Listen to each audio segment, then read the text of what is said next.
The Ultimate Ableton Live Tips and Tricks Guide, a video where I hope to pass off helpful Ableton Live tips and tricks I've picked up over the past few years and wished I had known when starting to learn the software. Real quick, before we get into the meat of this video, I just wanted to give a quick shout out to today's sponsor, Splice. Splice Sounds is the perfect resource for royalty-free samples, loops, sound effects, and presets. You can look up and search through millions of samples and quickly drag them into your DAW. Boom, like a charm. The coolest part, in my opinion, is that Splice constantly reaches out to some of the most influential producers in the business. Now, Splice is more than just Splice sounds. You can do other things. For example, you can rent to own plugins, which I've done a few times when I was a broke college kid and couldn't afford to drop half my month's food budget on a VST, but instead I could chip away at for, I don't know, $10 a month. The list goes on, and I would genuinely recommend Splice to any music producer. On top of all of this, Splice is extremely affordable. You can get your fingers on the,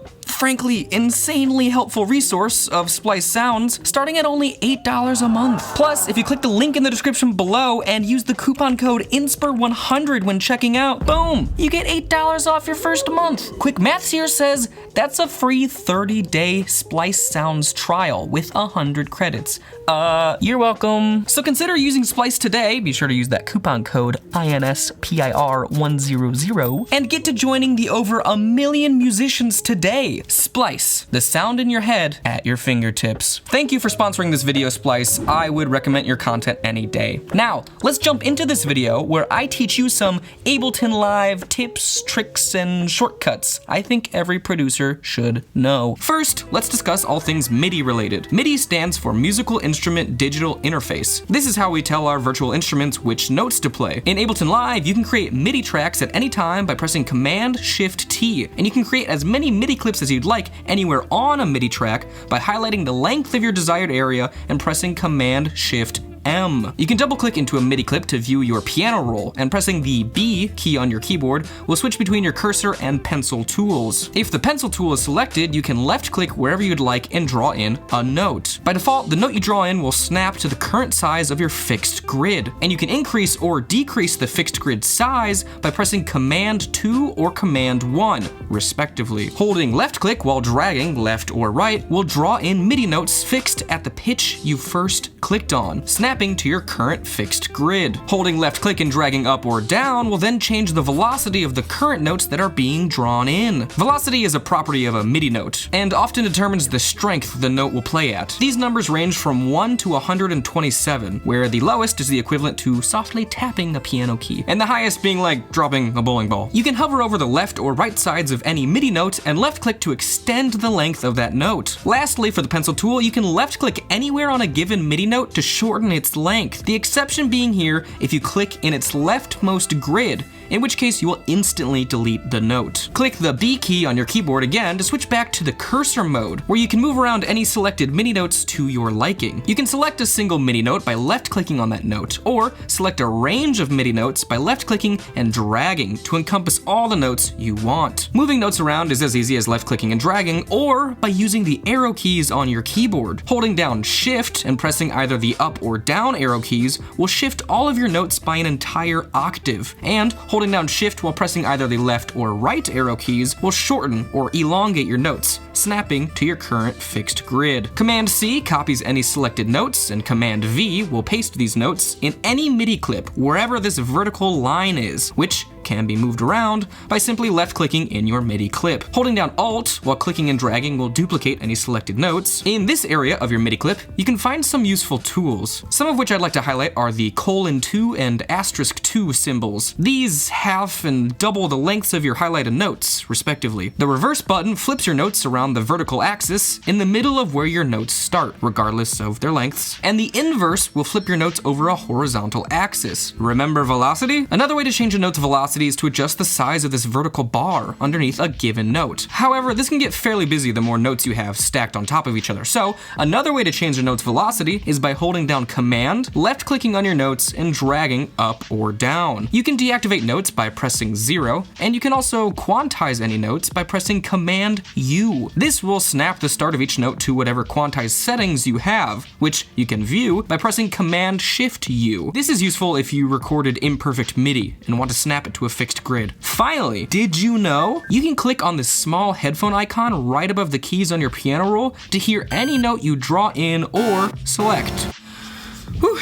Alright, that's a fair coverage of the tips I have for MIDI notes. Next, let's talk about MIDI clips. In Ableton Live, there's more to a MIDI clip than just the notes it holds. If you look in the bottom left corner of any MIDI clip and select this icon, you can view the envelope properties of that clip. This is where you can adjust certain parameters, such as your pitch, panning, portamento, etc. Copying a MIDI clip with adjusted envelope parameters will keep the same settings on the copied clip. While in any MIDI clip, you can hold Shift and left click on another MIDI clip to view all the notes in each of these clips at the same time. You can do this as many times as you wish. I like to think of this as stacking sheets of transparent images on top of each other, where each time you shift click on a clip, it's put on the top of the stack. Next, let's talk about automation. You can change the value of almost any knob, slider, number, practically any parameter you control over time. In Ableton Live 10, you can press the A key on your keyboard to enter automation mode, where you get a behind the scenes look at all the parameters on your layers. You can click the drop-down menu below any track's name to select any instrument or audio effect on that layer,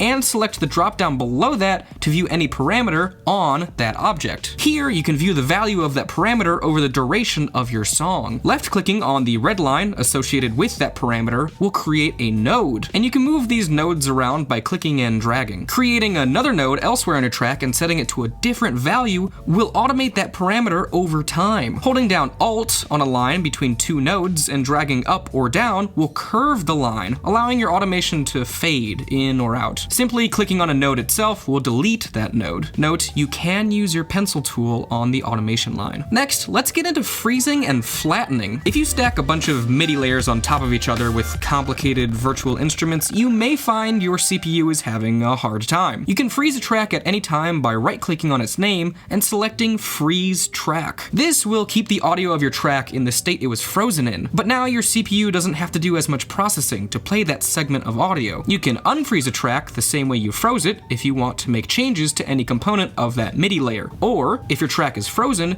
you can then flatten that track. This turns your MIDI layer into an audio layer in the same way that you would export your overall final mix into an audio file, for example, only just on the layer itself. This reduces CPU usage, as well as giving you all the benefits to using audio files. Speaking of which, let's discuss all things audio track related. You can add a new audio track by pressing Command T. From here, you can drag and drop any audio file, or sample, onto your track. Double-clicking onto your sample allows you to edit certain parameters of your audio clip. If your sample sounds warped or otherwise not correct, you can uncheck the warp button. Ableton does its best to read a sample and determine its BPM, but sometimes it might not be correct. Unchecking warp plays the sample as it should originally sound. Selecting warp and changing the segment BPM changes how fast or slow the sample is played, and we may recognize some familiar symbols here. The drop-down menu determines the warp mode of your sample, each using their own fancy schmancy processing algorithms to determine how the sample is to be interpreted. You can shift the pitch of your sample by adjusting the transpose knob,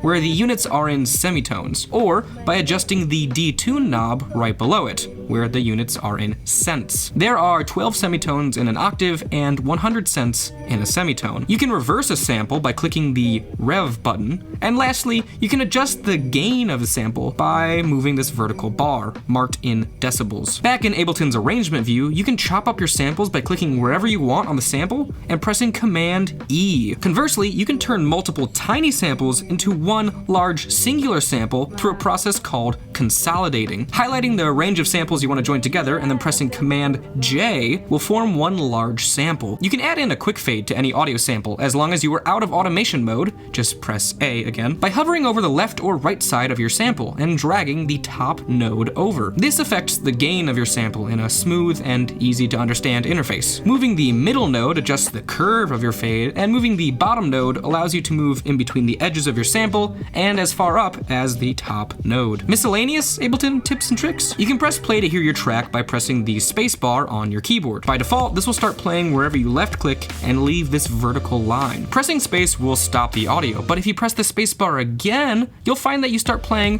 from the same spot rather than where you left off. If you'd rather pick up from where you last stopped playing audio, you can instead press Shift space. Did you know you can group tracks together by holding Command and clicking on the names of the tracks you want to group, or selecting an entire range by holding down Shift and clicking on the start and end tracks? Once your tracks are selected, you can press Command G to group these together, which is perfect not only for organization's sake, but you can also process audio effects on this entire group as a whole. Plus, on top of this, you can even group other groups together in one large group. You can add in custom folders to your Ableton library on the left by selecting the Add Folder option at the bottom if you have a directory on your computer you find yourself constantly pulling samples or instruments from, for example. If you right-click on any audio sample or instrument in your library, you can assign it to a group, and then you can quickly navigate to your shortcut groups at the top of your Ableton library. And finally, you can change the color of any MIDI clip or audio sample by right-clicking on it and selecting the color of your choice. And you can even do the same for entire tracks or groups. And that's all I have for this video. What do you think? Did you learn any new tips, tricks, or shortcuts? Are there any that you know of and want to share? Feel free to help everyone out and leave a comment on this video, sharing your knowledge. All right, thank you all for watching. I will see you in the next one. Bye.